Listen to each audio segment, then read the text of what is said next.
In the reality, that's what we're all business owners. You can't really count on anybody else except for yourself to get out there and make it happen. YouTube has been bigger for lead generation, but Okay. Instagram has been way bigger for my brand. Mhm. Like locally, I can't go anywhere now in my market without somebody recognizing me. I saw the value in building this brand. It's like magic, right? When somebody calls me from YouTube, they're like, I feel like I know you.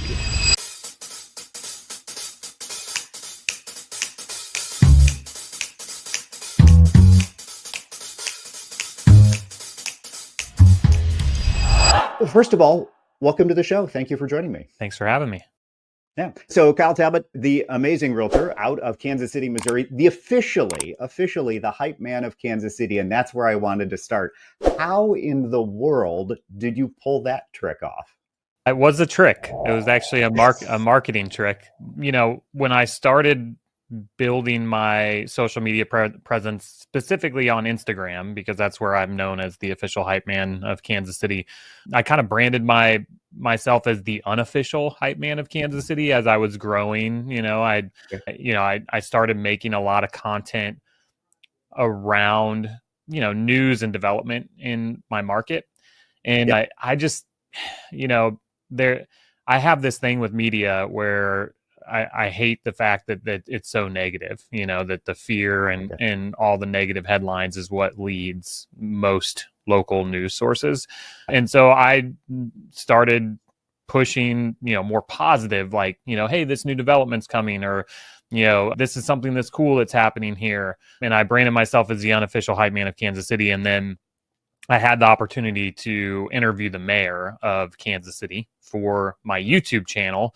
And I had this idea, like literally like the day before the interview. And I was super nervous because, I'm like, who am I to be interviewing the mayor of Kansas City? But the interview went really well. And I had printed off this certificate that was, the official hype man of Kansas City. And I, at the end, after we had built some rapport and had this great conversation, I kind of pulled it out of my little manila folder and I was like, hey, would you sign this?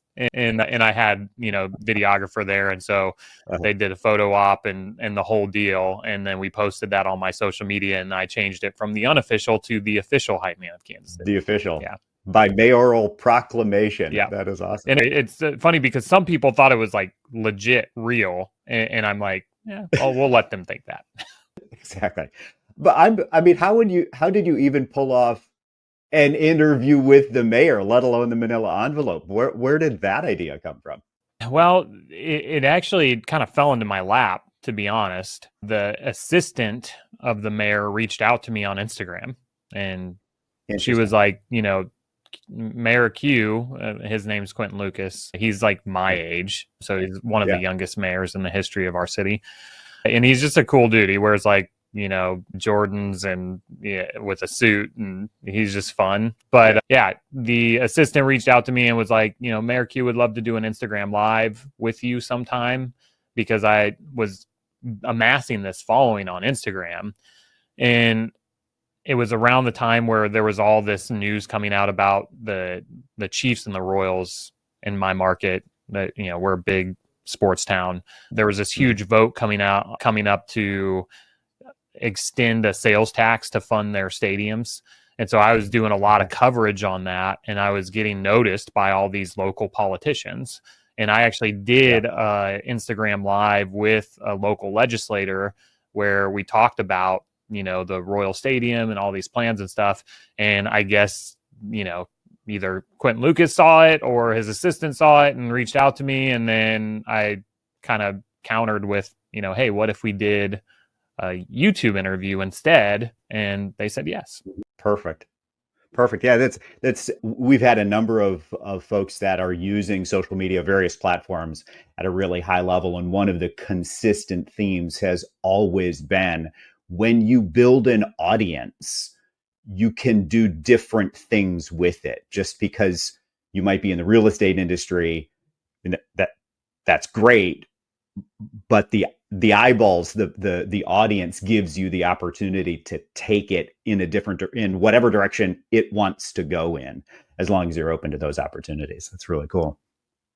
Yeah, and the interview that I did with, because they're like every city, we have our flaws. I mean, Kansas City is on the top 10 list as like most, violent cities in the United States, and I live in the city. I experience all of that, right? But the interview that I did with the mayor was so different than his usual interviews, Yeah, right? Typically, like the first question he gets asked about is like, "What are you doing about the homicide rate?" yeah, yeah. And I think that's all valid and important and everything else, but literally every other news outlet asks him about that specific question.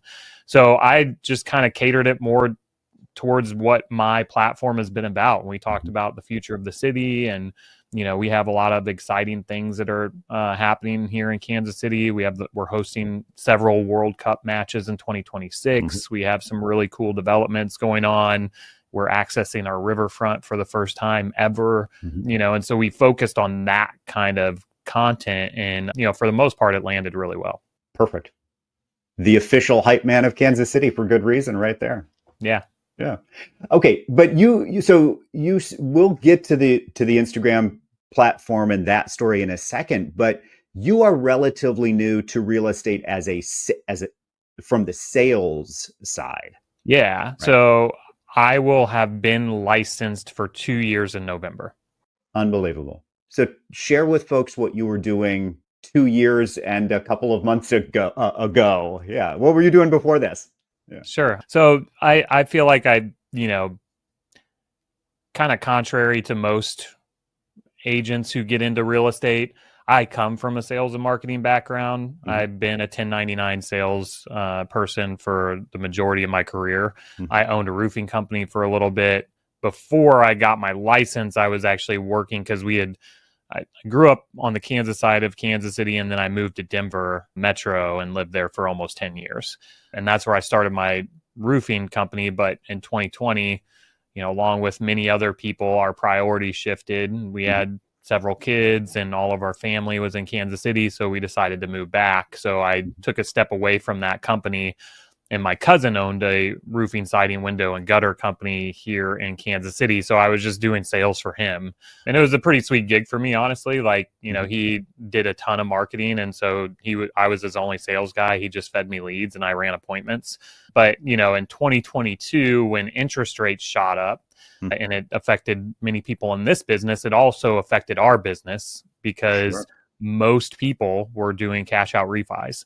And so from 2020 to 2022, I was like the gold rush of the trades Mhm. because people had all this free, close to free money with really Mhm. low interest rates. So they were doing cash out refis, funding their, exterior projects. And then our business fell off a cliff in 2022. Mhm. And I started looking around like, what else could I do? And my Mhm. neighbor happened to be a broker. So he kind of nudged me towards getting my license. Got it. Other than the direct sales piece, appointment setting, appointment conversion, what carried over from exterior renovations into your real estate business the most? What lessons have stuck with you as you've transitioned to this side? It's interesting because my other Yeah. background is I worked for a marketing company for 5 years. It's called Angie now, but it used to be called Home Advisor, and before that, it used to be called Service Magic. Okay. And they bought Yeah. Angie's List and rebranded as Angie. And so that collective experience of marketing and Yeah. sales, I think, has really served me well in this position. I think, for having a construction background, because, I sold, those exterior renovations, but I also worked in construction for a period of time when I kind of was like burnt out on sales and just wanted to do stuff with my hands. So I know a lot about Okay. like the inner workings of homes, and just knowing that, like, my clients laugh at me, but it's like the first Oh, thing I always do is go straight to the basement, because we have basements here in Kansas City, and yeah. foundation issues are a huge deal. And so like before I look at a house, like I look at the foundation first thing, just because if there's a major issue with the foundation, we're most likely not going to be moving forward with an offer on it. And so that has really served me well transitioning over to this. But to your point, I mean, just having that, that follow-up process and knowing how to work leads and that sort of thing. And then the marketing side of, knowing how to generate leads has also served me really well in this business. Yeah. So you're bringing a unique basket of skills, but to the real estate sales industry, but ones that are in absolute alignment with the needs of your clients, right? Right. How do you find clients? How do you have conversations with them? And then when you have those conversations, do you know what you're talking about? I mean, what is this thing that we're buying? We're buying a set of mechanical systems that need to be built, should be built a certain way. Yeah. And I've just been fascinated with real estate really my whole, since I bought my first house. And it's funny because I got licensed. I was like, man, I feel like I probably should have gotten my license a long time ago, because I think a lot of people fall into this business and they're like, maybe I'll just do real estate, but for me, I'm like, man, I feel like I was made for this, Yeah, absolutely. Why do you think fewer people, you went all in? I mean, you went all in on, I made this switch and made a commitment to do it in a big way. What do you think slows other folks down from taking that same leap of faith? I mean, this has been because I've been in a 1099 sales position for a huge chunk of my career. It's just a hard transition to make for a lot of people. Yeah. I think a lot of people come in with very different experiences from work, like working a set of hours to get a set paycheck every week or every other week, whatever it is, to being 100% commission and having to figure all this stuff out to build a business. I mean, because that in the reality, that's what we're all business owners, right? And you can't really count on anybody else except for yourself to get out there and make it happen. And I think that's a very harsh reality for a lot of people, is they get into it and they're like, wow, I've been doing this for 3 months and I haven't made a single paycheck, and that's such a stark contrast from what they're used to. And a lot of them just quit and give up, not knowing that if they just push for another couple months, that's when, things start to really come together.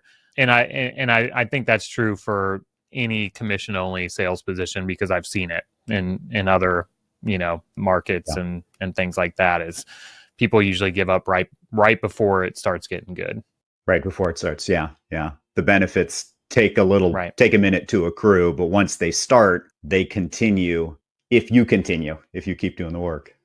All right. So 2 years in, I checked this morning, and this is September 2024, depending on when you're watching this interview, roughly 63,500 followers on Instagram. Why did you choose that platform? Yeah. So this is kind of my soapbox, right? Is I've always considered myself a creative person, but I've never really had an outlet for it. Mm-hmm. And when I got licensed, the very first thing I did, almost like intuitively, is I told my broker that I'm going to do 30 posts on 30 days on Instagram. And it wasn't because I enjoyed doing content at that point. It was because I was trying to backlog some content so I didn't look like a new agent. Right. So I kind of see Instagram as like your resume almost. Like if, I'm a millennial, I'm a huge user of Instagram. I think a lot of people my age are. And so naturally, whenever I, come across a business person or something I like, that's one of the first things I check is like their social media presence. And so I did that. And then I just started to realize like, man, I really enjoy this. And then almost around the same time, because I got licensed in November, we had a holiday party at my brokerage. And I remember going to that holiday party and having all of these conversations with people in real estate, but none of them did their business the same way. Everybody had their own niche or niche or whatever you want to call it. I call it niche. Like one person like owned a property management company. Somebody only worked with investors. Another one was like a full-time agent. Somebody else did commercial. And I remember how profound that was of a takeaway for me, like coming away from that and being like, okay, so I just really need to define what my niche is going to be. Mm-hmm. And I was enjoying content, and I started to find other creators that were real estate agents that, you know, were obviously doing it well enough to get business from it. Mm-hmm. And having the background in marketing, I was like, this is, it makes sense to me that this is a good way to attract people to me as Mm-hmm. somebody that doesn't really have a very big sphere of influence. Mm-hmm. I've spent my entire career cold calling and door knocking. Like, I'm done with that. Mm-hmm. You know, I am all about how can I generate, you know, leads and create my own SOI, so to speak. Yeah. And that's kind of what led me to start going down the rabbit hole of like, okay, if I'm going to do content for my business. And then I discovered YouTube shortly after that. So you mentioned 64,000 followers on Instagram. YouTube was really the next step for me, and like, Okay.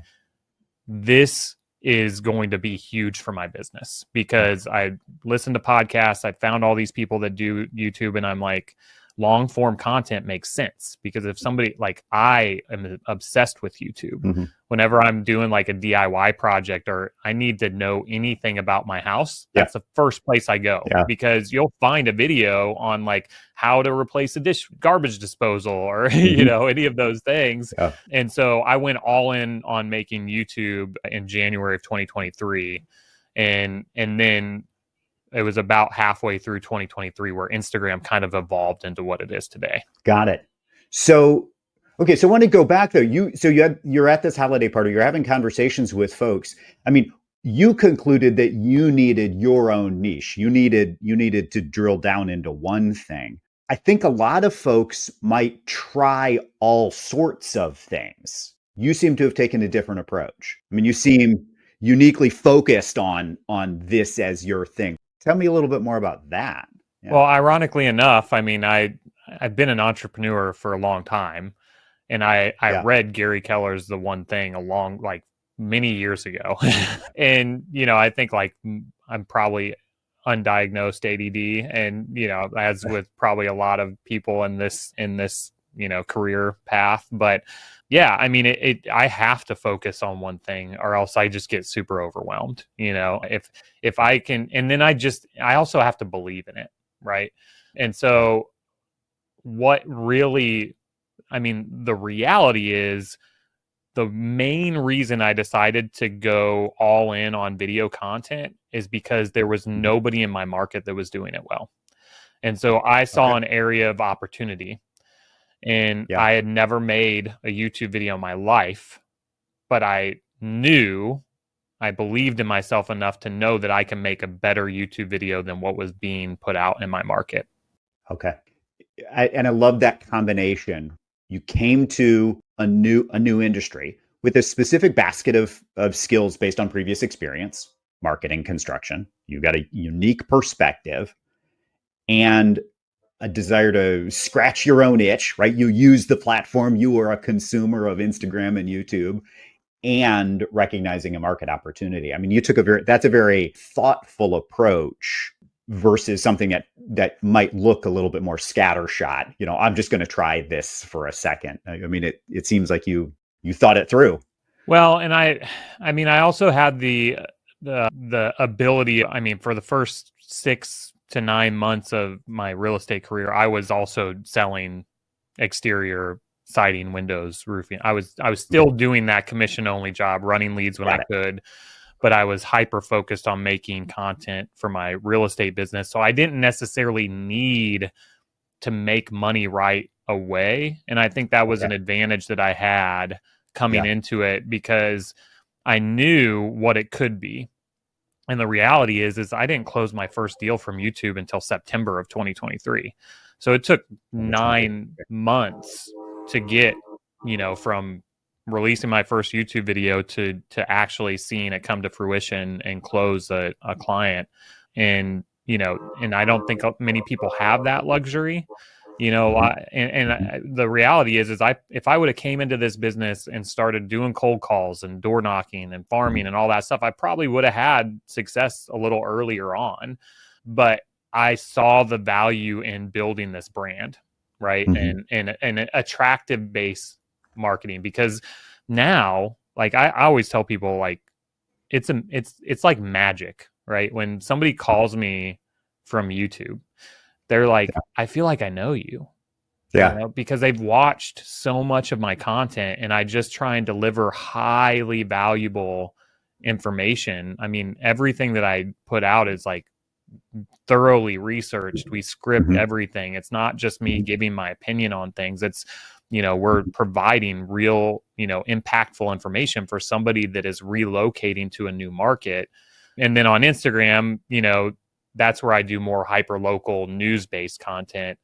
And I mean, I've told people this before, and it's actually starting to balance out a little bit more. But YouTube has been bigger for lead generation, but Instagram has been way bigger for my brand. For branding. Like locally, I can't go anywhere now in my market without somebody recognizing me. And it's not usually till I start talking, because I do a lot of talking head style content. But they're like, oh, you're that moving to KC guy. Like, I love your page. I get all my news from you. You know, so kind of my tactic now is I get relocation clients from YouTube, and then I convert them over to Instagram, and now I'm in front of them every single day, right? Got it. I close the deal, got them a house, but now I stay in touch with them through Instagram and through Insta. And get them following me over there, because if they're new to a market, they're going to want a news source that is keeping them up to date on what's going on and happening in the city. Yeah. Yeah. And that's okay. So that explains one of the questions I had, because you've branded very specifically as moving to KC, right? Versus living in a place or a personal name or whatnot. I mean, your brand on the YouTube side is about making the move. Yeah. I mean, making the relocation. Yeah. Yeah. It's interesting because I considered early on switching my branding over to something else, but it's just kind of worked for me. You know, I don't think it's so much about the name, it's about the content, right? If you're delivering, you know, informative, high value content, it doesn't matter what you brand yourself as. You know, the perfect example is when I go out and somebody's like, you're the moving to KC guy, and they're local, you know, like, and so it almost has kind of worked for me, because it's like moving to KC for relocation, but also like moving to KC as far as like news and development, like new companies move, you know, like, so I honestly, like, I overthought that a lot, I think, at the beginning. And I think a lot of people do. You get analysis paralysis, thinking about like, oh, what should I make the name? And the reality for me is there was already like 3 living in Kansas City YouTube channels. And so I was like, well, I'm going to be the moving to Kansas City YouTube channel. And I was the first one. And now I'm the biggest and will remain that as long as I, you know, stay consistent. Stay consistent. Yeah. Yeah. I love that. Yeah. All right. So talk us through the model a little bit. We'll get, I want to peel back how it's translating into business, but what does a week of content creation look like for you, either on YouTube or on Instagram, wherever you want to begin? So yeah, we'll start with YouTube, just because it's a lot harder than Instagram. And Instagram, again, as I mentioned, has evolved, while YouTube has kind of remained steady and the same. So I post 1 video a week on YouTube. The first like 2 or 3 months, because I got started in January, so I was slower with my siding business. I posted twice a week, you know, because I wanted to, again, kind of backlog some content, right? Like have a library. And so now it's, you know, it's one video a week. I'm trying to get to a point where I can, you know, batch shoot a couple of videos. And the problem with that is because I'm 100% scripted, every video requires like a 2,200 word script. Yeah. And that has been a very time consuming thing for me. Sure. I've leveraged AI a lot, and I just hired a VA 2 months ago. And that's something that I'm working with her on right now, to kind of train her to where she can write my scripts for me, and there's very little editing. Mm-hmm. We're not there yet, but I've been kind of positioning myself for this, when I got to a point in my business where I could afford to hire help, because I either needed to hire somebody local to write scripts, which is way more expensive than a VA, or I just needed somebody that I could train, right? Like, and so part of her evergreen tasks are watching back, old prior YouTube videos of mine to learn my voice and my tone and my market. Because I make this content for people that have never been or lived in Kansas City. So what better way to teach her about my market than for her to just watch my videos? And so we're, kind of at that point where it's like, she'll produce the content, right? Like the words, and I'll come back in it with ChatGPT and add some flavor of my own to it. And that's working. We're still, again, we're not to a point where it's like, I'm 3 or 4 videos ahead. Like where I recorded the video that's coming out this week last Friday, so the goal is to get a little ahead of that. And I had a conversation with her on Friday, and I was like, we've got to focus on getting more, because it becomes a burden if I don't have it ready on time. And I'm still having that problem. I'm like almost 2 years in. So, it's a lot of work. I actually had a Zoom call with a market center last week, and somebody asked me how many hours I spend making content. And I was like, I don't keep track, but I would say 20. And that's probably down from where it was prior to me hiring a VA, because she's also helping with a lot of Instagram content. So, she does a lot of posts over there now that I don't even really have to think about, which is nice. So she's taken some of that from me, but they reacted like there was like a gasp in the room, but this is my lead gen, right? Like most agents spend 20 hours or more a week on lead gen. Should spend 20 hours or more. Should, right. If you're a successful agent, that's what you're doing, right? Because that's the business. The business is generating leads. Whether you're calling your sphere or, cold calling or expireds or whatever, you should be spending and have a huge emphasis on lead gen. And so that's just kind of the way I look at it. And I don't feel any guilt anymore. I mean, I used to be like, man, I spend more time on content than I do on my real estate business. But the reality is I am spending time on my real estate business because this is 95% of my lead generation is coming organically through the content that I create. And so once I kind of change that, mindset, it's like I create content out of like a place of like, no, this is me focusing on my business. And then I can step back and kind of look at like, okay, what do I need to add from the operation side? So YouTube is, I'm talking to you right now. I have a teleprompter. I'm 100% scripted on all my YouTube videos. I prefer that way because, it removes all the pauses and ums and all those things. And because I've been in sales my whole career, I'm so used to scripts. So I could just sit down and read a script. And the one thing I think a lot of people struggle with is, their voice inflection and getting excited when you're reading something. But because I've been in sales my whole career and I've been through all these trainings that focus on emphasis and voice inflection and all these things, I'm able to read a script with emphasis and voice inflection and, and get excited about it. And so that's kind of my process for YouTube. My VA now is doing all my thumbnails, all my titles, all my SEO and uploads and everything. So I've pretty much offloaded all that to her. Got it. But when I got started, I was doing it all. I taught myself how to do thumbnails, and as far as ideas, I just find other channels in other markets and see what's working for them. And then I just recreate that video in my market. Got it.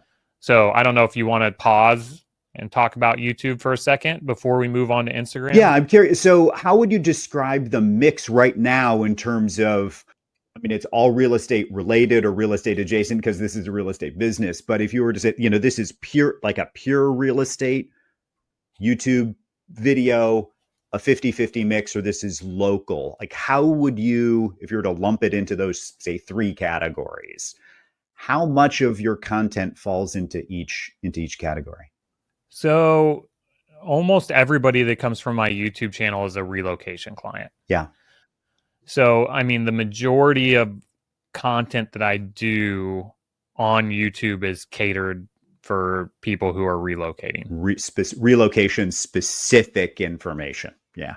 Yeah. Yeah. But with that being said, I get a ton of people locally that watch my stuff because, and I don't know if this is true of other markets, I'm sure it is, but people that live in Kansas City love Kansas City. Yeah. Yeah.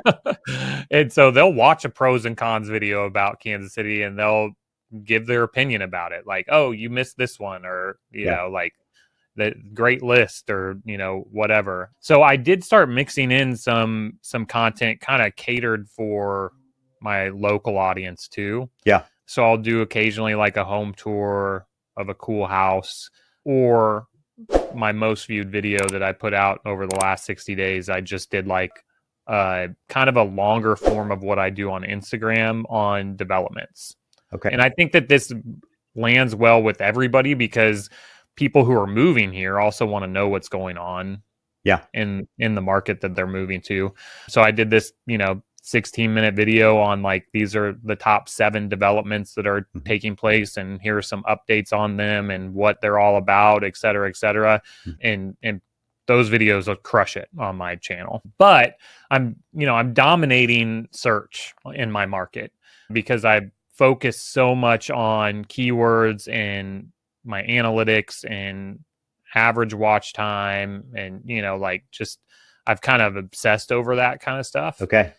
And, you know, you can't search anything about moving to Kansas City without me popping up in, you know, the top 20 searches at least on YouTube. Yeah. And that's how every single relocation client finds me. It's like, oh yeah, I just, you know, Googled moving to Kansas City, and your YouTube videos came up, and we watched 10 of them, you know, and they're so good, and thank you so much. And we're at the point now where, you know, we thought we'd reach out because we're a month or 2 months away from the move and whatnot. So that YouTube channel, now I do have kind of like this idea of having more than one YouTube channel to create different styles of content, because that's the thing about YouTube is they kind of pigeonhole you into one kind of content, you know. So I can't go out and do like top burger joints in Kansas City on my moving to KC, on the moving to KC piece. Yeah. So I have this idea of doing another channel where we do more of, you know, just kind of the hyper local listicle videos about like top coffee shops, top barbecue places, you know, or like I have businesses now that hit me up on Instagram that want me to come out and, you know, be an influencer and like kind of document their business. And so I am kind of, my grand vision for all this is like, I want, anytime you Google anything about Kansas City, I want one of our YouTube videos to come up. And so, you know, whether that's on moving to KC or another channel, that's kind of the goal. Got it. But we're still trying to get everything dialed with the one YouTube channel before I can go out and start another one. So we'll see how quickly we can turn that around. Yeah. And talk to me just a little bit about the rhythm of one a week. I know we've had conversations with a mutual friend, Ken Posick, and like the idea of at some point you begin to cannibalize your own audience if you overproduce, and you need to balance freshness with new content. One a week seems to be a rhythm that a lot of folks are using. What have you found in terms of either trying to go more or stretching the time in between, more videos per week, or stretching the time in between them? Is one a week is it conscious or what you can produce? Yeah. I think, well, it's right now it's what I can produce, especially now that my real estate business has, you know, started to take off. But, you know, Ken is a big inspiration for me. And it's interesting, you know, like, I think it's just different for everybody. You know, if you're in a huge market where you have so much content, I think if you're just starting out, you almost have to go twice a week, Okay. just to kind of speed things up. Yeah.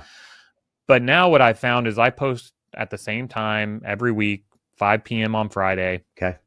And I get people that are tuning in ready to watch my videos. Ready to go. Like, yeah.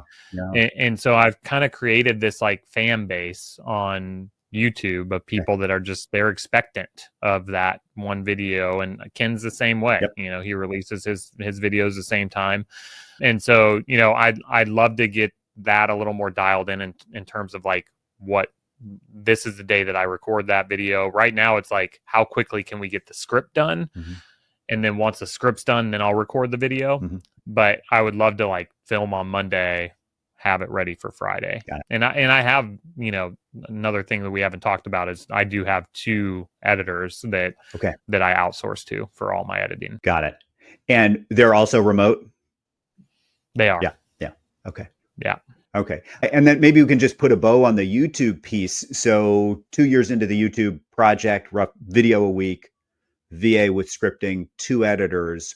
What is that translating to in terms of business, either leads or conversations, per week or per month from the YouTube channel? Yeah. So, I mean, I'm terrible at tracking. I'll tell you that my first year I closed 7 deals. And this year, as of this recording, my goal was coming into this year to do 20. And because it's my second year in the business, I didn't really know what to put on it. And I started out this year not at KW. I was actually at the brokerage that I started at, and they're a boutique brokerage. And I came over in the spring here. And so that's helped me a lot, just kind of get more organized and like goal centric and that sort of thing. But as of today, we're at 29 closed and pending, and 90% of those are from YouTube or Instagram. From YouTube. Yeah. And so it's interesting because they all came from YouTube until I started getting stuff from Instagram, and now it's like 50-50 mix. And interesting. Every listing I've gotten this year has been from Instagram. Got it. So interesting. All buyers, relocation buyers from YouTube, and then over on Instagram, it's a mix of local, buyers and sellers. Yeah. Yeah. Interesting. Well, and that goes in line again with something that Ken and I have had conversations around, and it's that idea that, buyers want information about what it's like to move to or live in a community. Sellers want information about their community because they're already there, right? So if one platform is kind of move to information and another is what it's like to live here information, news, events, activities, and you're already seeing that in the buy side, sell side. Yeah. And I mean, this is probably a good segue into my Instagram platform and the style of content and what that looks like. But when I started that account, I started out like most real estate agents doing home tours, because that's just, I was like, I wanted to go and look at houses, it's like now I have this license that allows me to go open any lockbox in my city, and like that was just kind of a fun and easy way for me to start making content, but also get familiar with like opening doors and, that part of the, and I've never posted anybody else's listing without getting permission, so always give listing credit in those. But I got really, really good at doing listing home tours. Like, that was what trained me on how to use CapCut and my first couple of pieces of equipment, like my first mics and gimbal I bought doing home tours. And I love doing them. Like that's one of my favorite kinds of content to do. And so I still do them. And so kind of the evolution of my Instagram, it's like I started out doing home tours, like market update videos. Then I had one video that hit over on YouTube because I was inspired by Ken to do a new development long form video about all these cool developments that were happening. It just so happened the NFL draft was taking place in Kansas City that week.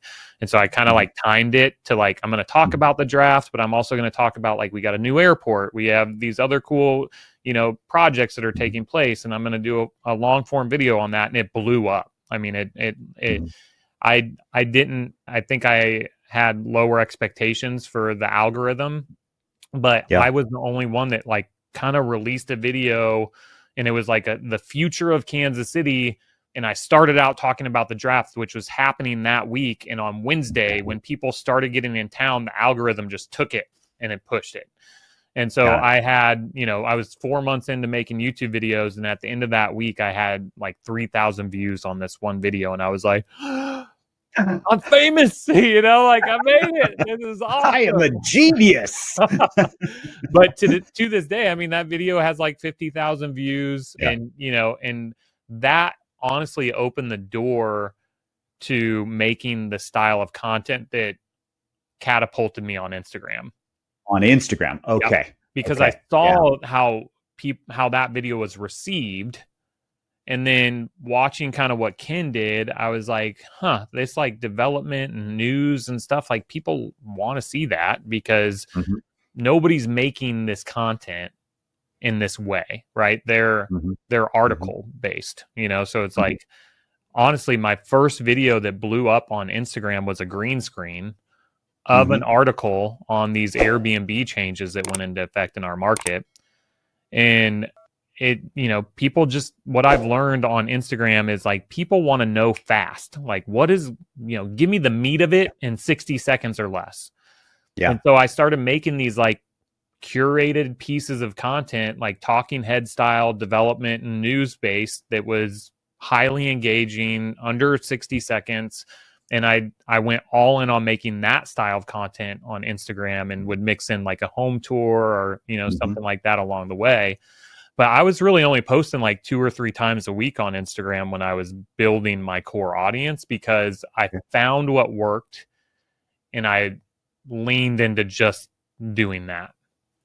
Got it. Went from 1,000 followers to 10,000 followers in like a month. Yeah. And then, from there, I just kind of, it evolved. I started making different kinds of content that, just people would like. I started repurposing some of my stuff from YouTube and putting it over there. I started making these headline posts that, I can get out really quick for like breaking news type stories where I don't have time to sit down and make a video. And that has enabled me to post, every day. So now we post, at minimum, we post 1 time a day on Instagram, but a lot of times that'll end up being 2 or 3 times, sometimes even 4 or 5 if it's a heavy news day. Because as these headlines are coming in, I have a subscription to the Business Journal. I have push notifications turned on for all of my local media sources. So I'm getting all of these breaking. Now I'm on the mayor's media list. So anytime that they have like a press release, I get that email. And so I just send it to my VA. I'm like, make a headline post for this. Make the post. She has it done in 15 minutes. We post it, and we're usually the first one to break that news on Instagram, because the local news sources are focused on getting it out on their website. Whereas like, I'm not posting anything on a website. All of it, I don't gatekeep anything on my page. I try and deliver the content that they need to know about without like a link in the bio or anything like that. And so people can get it all just in their feed, right? And that's where I become like, I get all my news from you, right? Because that's how people consume their news now. Like, they usually just read the headline, or, they want like a 30-second video explaining it. And so that's how I deliver the news to them, and it's just taken off. Yeah. Yeah. It's interesting you say that. I had not thought about this until this absolute minute. I subscribe to a number of RSS feeds into one RSS reader, and all I do is read the headlines. I don't even, that makes me question my decisions, because I'm subscribing to things that I don't, all I need is the headline. I don't need the article. I'm just going through it. We live in like this. We are the generation of like headline readers. Like, it started out for me on Reddit. Like, I would just scroll Reddit and, just really look at those headlines and sometimes get into the comments and stuff, but I never clicked on the actual link to go to the article. Like, and that's what people do now with social media. And so I just kind of play into that. Okay, so talk us through now the mechanics of Instagram. So at least a daily sounds, though, if it's a heavy news day, could be easily more. And Are all of those posts done by your VA and your team? Are you doing the creation? How much time are you putting into that? It's a mix. So, I'm trying to leverage my VA as much as possible now to so like we use for my YouTube videos, I've been using Opus Clips, Okay. which is an AI tool to repurpose your videos into short form. Yep. They've made some changes recently and it's been super glitchy. So I'm looking for a new, place to do that. But what every YouTube video that I do, I post that into Opus. It spits out 15 clips. Yep. I don't use all 15. Yeah. But I'll usually identify anywhere from 2 to 5 that we can use on my Instagram feed. So then I take those and I upload those into a Google Drive folder that my VA has access to. And at the beginning of the week, we kind of go through and look, and it's like, okay, let's get some posts scheduled out for later in the week, so we just have some content that we can bank on. Every Friday, I do these are the top 6 events that are happening this weekend in Kansas City. And what I love about that post is it doesn't ever get the most views. It doesn't get the most engagement, but it's something that's automatic that I can post every Friday that I know I'm getting a piece of content out. I don't have to think about it. Yeah. And so I love anything I can do where I don't have to think about it. That, give me that all day. And people the people that follow me love those posts. Sure. I get comments every week of I keep these coming. I literally find what I'm doing this weekend from your page. And so again, it's just leading with value, right? I am just leading with and delivering high value content, which is something that we're told all the time. What can you deliver, of value to your clients? Well, I'm doing that every single day. Yeah. And I'm doing that with a large group of people that are in my market that 85% of them are not looking to buy or sell right now. Yeah.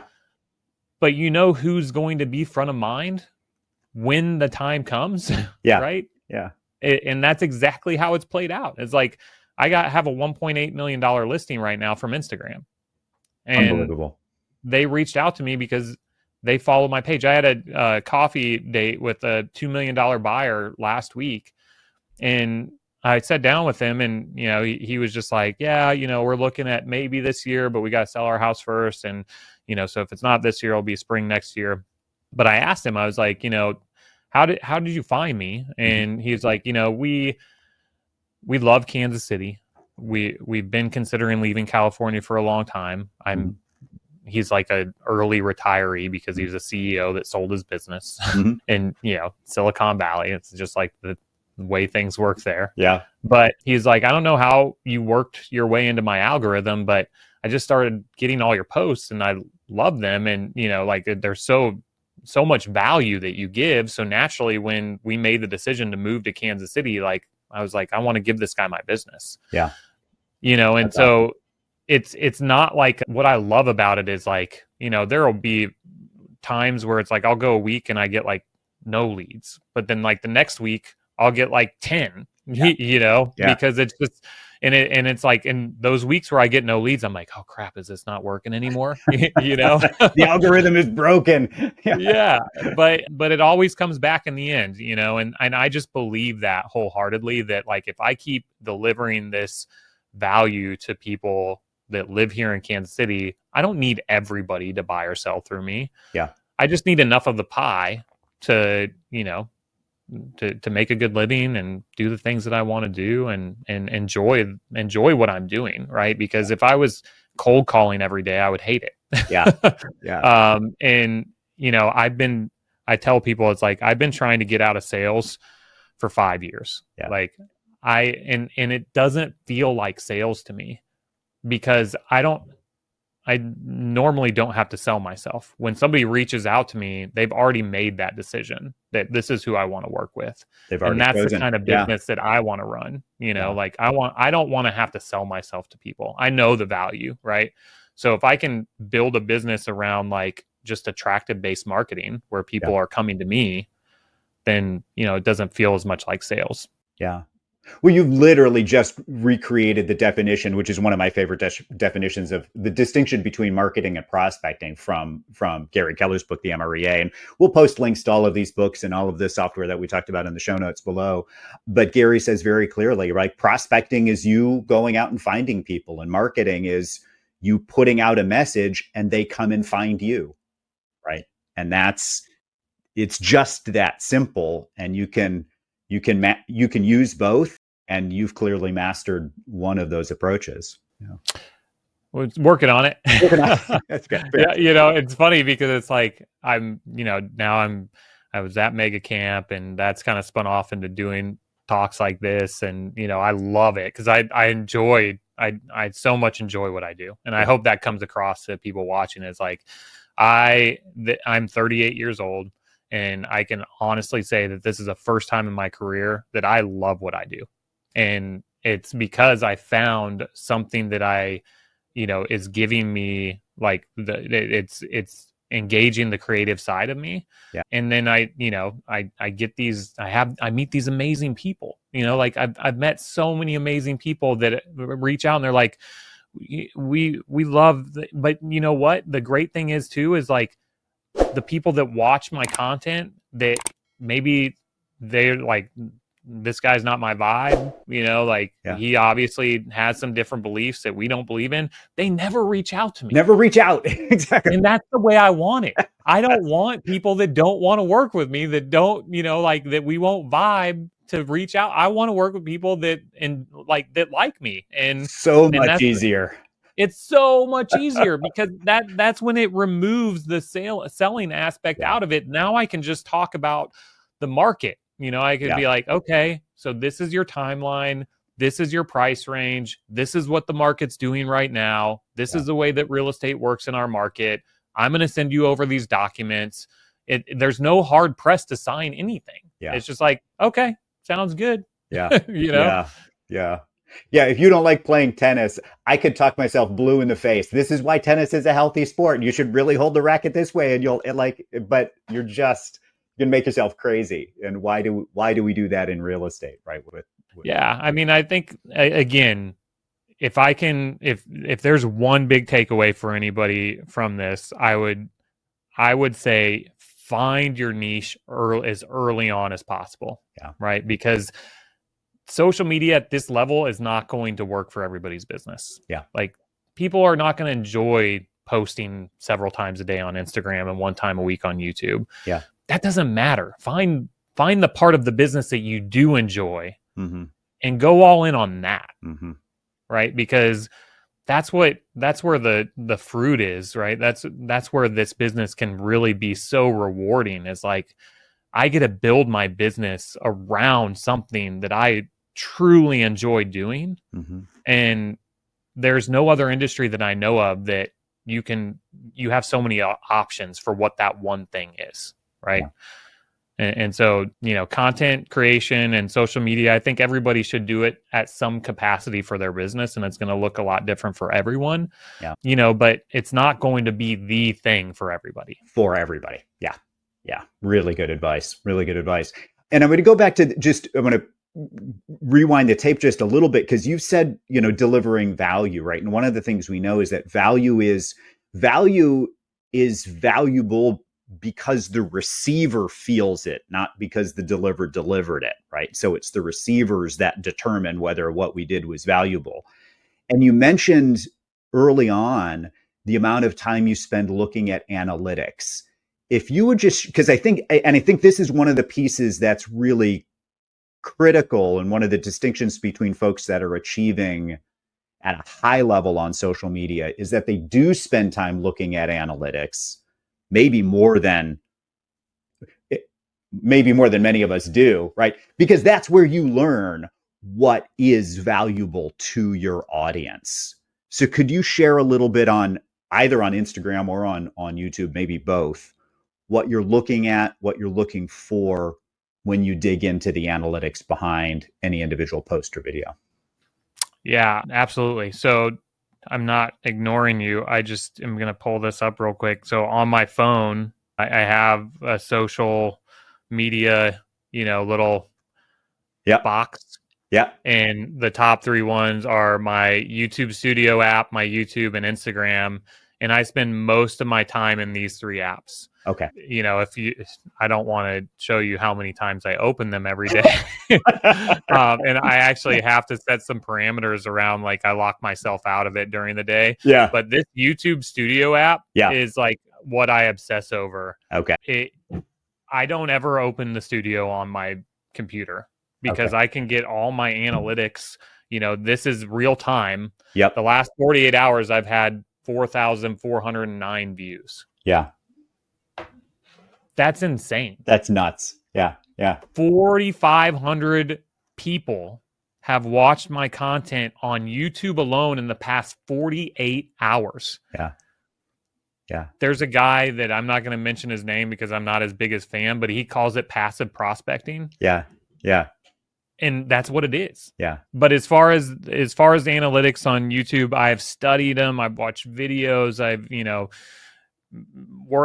something that I think I'm not great at still is my hooks, Okay. you know, but it's like the thing that I love about content creation is like there is no ceiling. No limit. Like, yeah. I can improve on this forever. Yeah. You know, and you can, if you go back and watch some of my first pieces of content, I actually did this exercise with the market center that I mentioned earlier, is I pulled up my Instagram feed and I scrolled back to my very first post and it was awful. Like it was so terrible. Yeah. But you know what? Like I just kept posting. I just kept doing it and I built that muscle memory. But now I'm going off on a tangent. To answer your question, I think the biggest analytic on YouTube is average view duration. Okay. And so the longer people watch your video, the more likely YouTube is to push that. Got it. Right. And so I aim for at least 5 minutes or more of average view duration. And what that means for me is I need to produce around a 15-minute long video. Got it. Because I'm getting around 30 to 40% of people on my retention before they drop off. Before they drop. Yep. Yeah. And so that's a great baseline. If a video comes out the gate and it's at 6 minutes of watch time, then I know that I hit the mark, because the more that YouTube pushes that out, the more that's going to drop, right? Because just by the nature of like, they're going to get it in front of some people that that's not the content they're looking for. And so they click away. You know, so this one that I just posted last week, it started off with about 5.5 minutes of watch time, and now it's down to like, 440. But it's got 2,000 views, and we posted on Friday. Yeah. And that's a good performing video out the gate for me. You know, on average, I think that I get, 400 to 500 in the first few days. Okay. But I think the other part of that is like I obsess a lot over views and analytics and all this stuff. But the videos that people have called me the most off of are my videos with the least amount of views. Interesting. Because it's a pros and cons video about a suburb in my market, and somebody's moving to that suburb, and that's how they found my channel. Okay. And that video is not going to perform well at all, but it converts. Good information. Good to think about. And that's important, right? So don't get too hung up on the views. There are people that are successful that build YouTube channels and get leads with, less than 100 subscribers, maybe 100 views out the gate on videos. Like it doesn't take much for it to work. Yeah. Yeah. So average view duration, click-through rate's also important, right? Because if your, video starts to get pushed, but it doesn't have a good click-through rate, a lot of creators will say that you need to create the packaging for the video before you create the video. So focus on making the title and thumbnail and description first, and then go shoot the video. I don't do that. Okay. But mainly because I think that that's important for some genres of content. Yeah. But for me, like it's Kansas City based. People are watching my stuff no matter what. There are click-through rates that I have that underperform, and we tweak those and that sort of thing. But I think it's important. It's something to look at. On Instagram, I look at metrics as followers versus non-followers. Okay. Like how many video, like, so for example, I do I actually recently started doing a lot of memes on my page Yeah. just because they bring in a lot of views, and I do hyperlocal memes Yeah. on my market. And so I'm getting the right kinds of people. But this last meme that I did, it has, that purple part of the pie chart is non-followers. So Non-followers. Yeah. yeah, it's 78% of people that have viewed this video have been non-followers. Yeah. And as a result, I've netted 46 followers Okay. from this one. So the making content that gets pushed out on Instagram to people that aren't That following aren't you followers. will convert to people following you. Yeah. Yeah. Right. And so then I bring them in with content like that can go semi-viral. I mean, this one has 220,000 views, and I just posted it yesterday, and it was on, a meme about the Chiefs game. The Chiefs Chiefs game. Yeah, won. exactly. I Yeah. saw that one this morning. That one popped up in my feed this morning. Yeah. Yeah. Yeah. And it, when I went to bed last night, it had like 40,000 views, and I woke up, it has 200,000. Yeah. But my most viewed meme and video on my page has 2.5 million views, and it's netted me 4,000 followers. Yeah.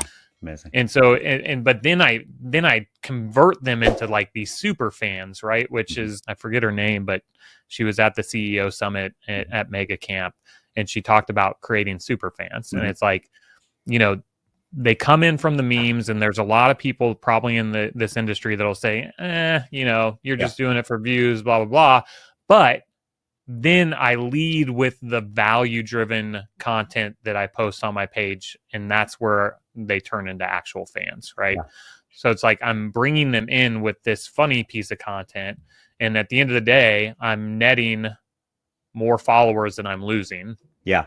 So as long as that trend continues, then that's the formula. That's the formula. And you said it beautifully earlier, right? The people who don't want to work with you will not call you. The people who do. And that's exactly what we're trying to do is send out messages that cause our phone to ring with people who want to work with us because they believe in what you're doing. Yeah. And then I just do on Instagram, I do enough real estate related content on my page to remind people that I'm a real estate agent. Yeah. So, I just did a market update video last week, and it tanked. I mean, it had like less than 100 likes, but it ended up with over 10,000 views, and I kind of see that as like, I don't do any paid or brand deals or anything like that on my page. It's all just, I'm just delivering value. Yep. So I kind of see anytime I do a real estate post is like, that's my advertising on my page, and it's for my real estate business. Got it. Right.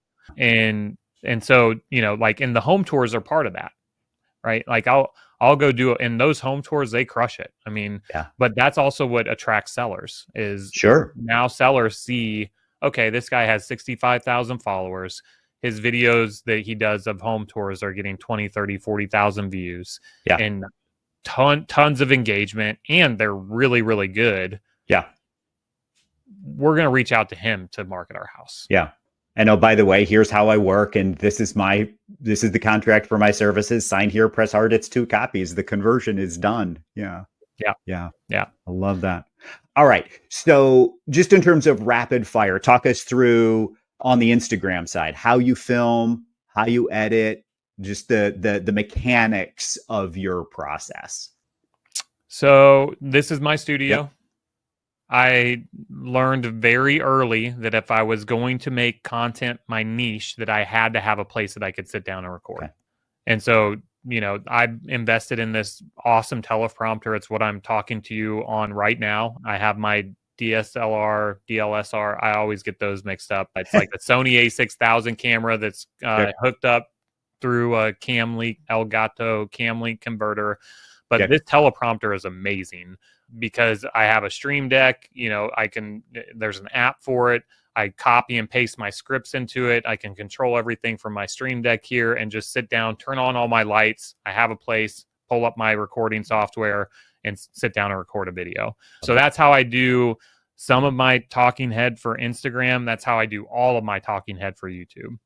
Okay. I will occasionally go out and do like a vlog style for YouTube, but for the most part, those videos, when I'm not in my studio, the average view duration is like terrible. It's so weird. Okay. It's like Interesting. people watch me because they like my talking head style videos, Yeah. because I actually played around with doing Ken style, like high quality, really, top tier content, like where we go out, I hire a videographer there. It's beautiful.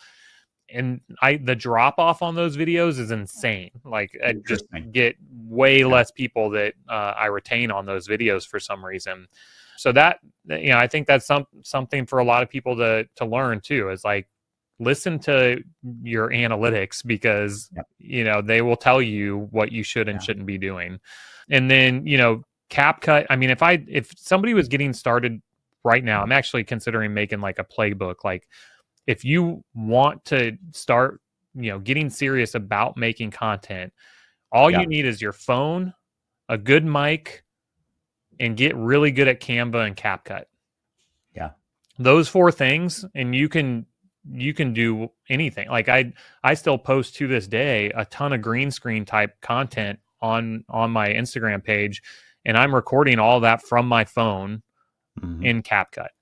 In CapCut. And Okay. I pay for the pro version. It's like $10 a month. It's totally worth it because it has a teleprompter feature inside of it that's Mm-hmm. only featured if you're on a pro account. And the green screen is like, I can shoot a green screen video, edit it, and post it in like 15 minutes. It's just, Yeah. I've built that muscle so I can just Yeah. do that. Right.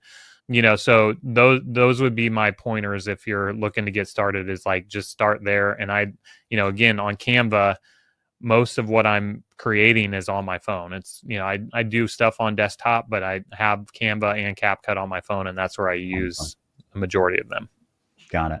Where do you see people who have approached you and they come to you and they say, I love what you're doing, but I can't do blank?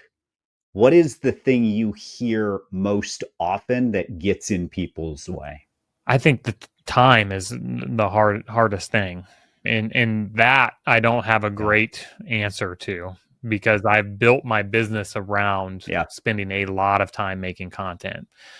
And I think that's a huge advantage for me. Yeah. I was actually talking to a guy at Mega Camp, Yeah. and I was like, if I had an established real estate business, it would be next to impossible for me to just start doing content at this level. To do So that. if you have a business and you want to do it, I think you have to schedule out like 2 days a month where you're just batch Mm-hmm. shooting content, where, Mm-hmm. and I would say focus on long form first, because you can repurpose a lot of that for Mm-hmm. Instagram. But I think most people just get in their own way because they're like, I don't know what content to shoot. I don't, like, they have this imposter syndrome, like that they don't have the right to go out there and make a piece of content on something that they're interested in. Yeah. And I'm like, stop believing that. Because at the end of the day, you should just be making content Yeah. for yourself first, right? Like, Yeah. are you enjoying doing this? Yeah. And if you're enjoying doing it, then make the content, do the thing, shoot your shot, whatever, right? Yeah. But get out of your own way. Like, there's a guy that I was just coaching with that has a way more successful YouTube channel than me, but he's like, I just can't figure out Instagram, like, it's so hard. I'm like, no, it's not. You're already doing it all. Like, Yeah. just Yeah. do the same thing, like. Yeah. So as far as like inspiration, again, I have come up with very few ideas on my YouTube channel. They've been, successful videos that other people have made in other markets. And I'm like, I'm just going to make this video for my market.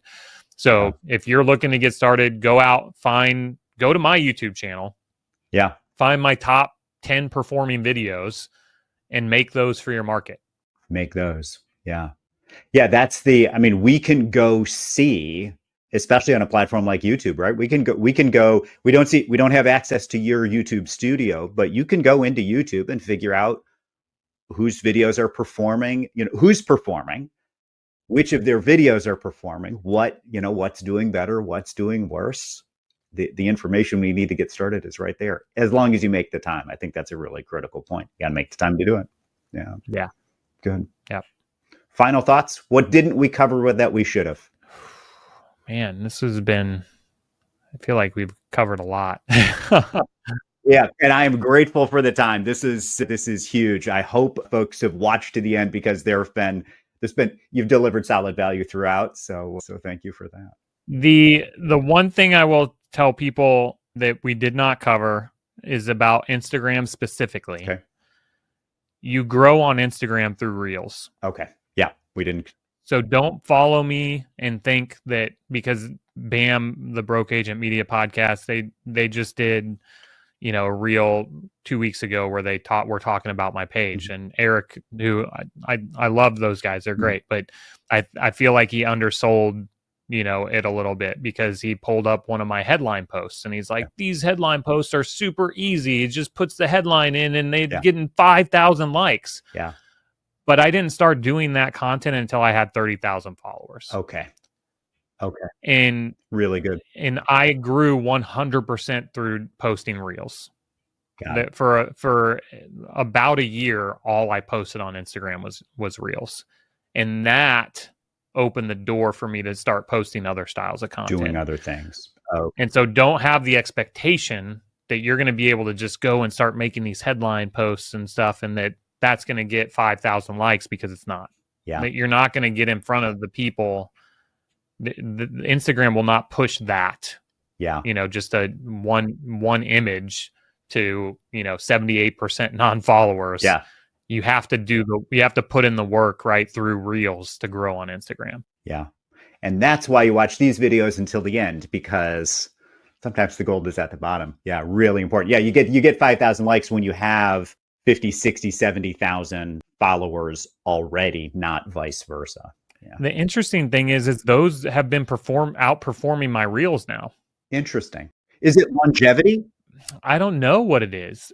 Because now I haven't deep dove into this, but for some reason those, I think part of it is because that's usually how I do breaking news. Okay. Because if I get a notification or an email from a media list or something like this, and I'm like, ooh, this is a good piece of news that that my audience will like. I send that to my VA. We get it out within, 10, 15 minutes. It's the first time anybody's seen it on Instagram, right? Yeah. So it's brand new content. I think that might be the psychology behind it. I'm not quite sure. That's just kind of a working theory. But yeah, I mean, that's why Eric did that, reel, because he's like, God, these, and I'm like, they're like blowing up. Like I have these freaking, like literally I make this in Canva, add a paragraph caption and post it, and it's getting 10,000 likes and in front of all sorts of people. And, but it's like, I had to lay the groundwork to get to that point where I could do that. But now I'm reaping the rewards of that. Right. It's like, that's the payoff. Well, and as you just said, right, I think that is a really interesting perspective, right? That you laid the groundwork and it's timely, right? Mm-hmm. Value is only valuable when it's delivered on the time frame that the user wants it, right? Bringing the cream for my coffee after you bring my check at the restaurant is too late. I like cream in my coffee, but I don't need it now. It's not valuable to me now. Right. You don't get credit for bringing that at the wrong time. Mm-hmm. So if you've got that combination of a base and then a really strong sense of timeliness in the lives of the people that you're communicating with, that feels like secret sauce. Yeah. That feels like something special right there. Yeah. Yeah. No, and I think I think the last thing is just like knowing what your audience likes, right? Because it's like I only post things that I'm pretty sure they're going to be interested in. And so I let my audience dictate a lot of what I post.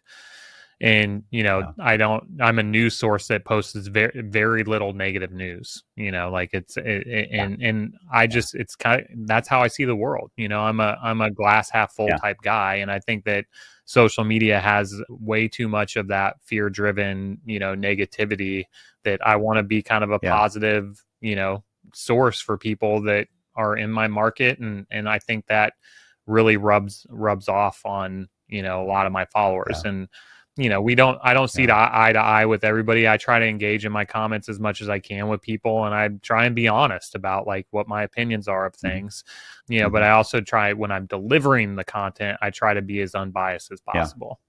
Unless you're a Bengals fan. Sorry, Cincinnati. Sorry. Except when it comes to the Chiefs. So I'm a lifelong Chiefs fan. It's been a wild ride. I grew up and watched a lot of really terrible teams and thought that they would never win a Super Bowl. And to be here is kind of surreal. I still pinch myself. So sorry for anybody that. Chiefs are now the most hated team in America is what I've heard. So, we're enjoying the ride here, and honestly, I think that's kind of been the catalyst to the growth in our city, is like how good the Chiefs have been over the last 7 years. So, and it creates good content. It creates fodder for your content, as Travis Kelce's girlfriend's posts have shown. Yep. So there we go. Exactly. Good stuff. Kyle, thank you for taking the time. I know our audience will get a ton of value out of this, and I'm grateful to you for sharing your morning with us. Thanks again for coming on the Weather Report. Absolutely. Thanks for having me. Be safe. Be well. We'll talk soon. You as well. See ya.